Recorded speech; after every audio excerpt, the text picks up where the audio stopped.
காலத்தில் ஒரு சிறிய கிராமம் இருந்தது. அந்த கிராமத்தின் அருகில் அடர்ந்த காடு ஒன்று இருந்தது. அந்த காட்டில் ஒரு பெரிய புலி வாழ்ந்து வந்தது. அந்த புலி பல நாட்களாக உணவு கிடைக்காமல் தவித்தது.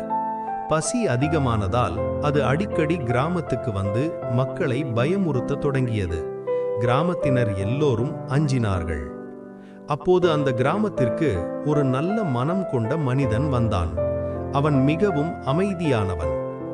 பயந்து ஓடினால் பிரச்சனை தீராது, காரணம் என்ன என்று புரிந்து கொள்ள வேண்டும் என்று அவன் நினைத்தான்.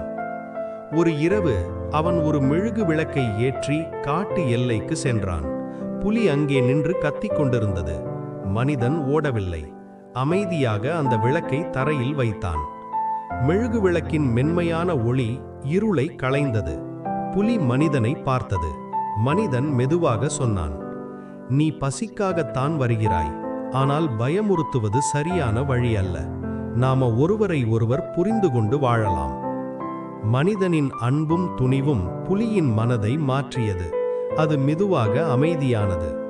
அந்த நாளிலிருந்து மனிதன் காட்டு எல்லையில் உணவை வைக்க தொடங்கினான். புலியும் கிராமத்துக்குள் வராமல் இருந்தது.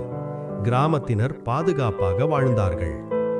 கதையின் நெறி: பயம் மற்றும் கோபத்தை விட அன்பும் புரிதலும் பெரிய சக்தி.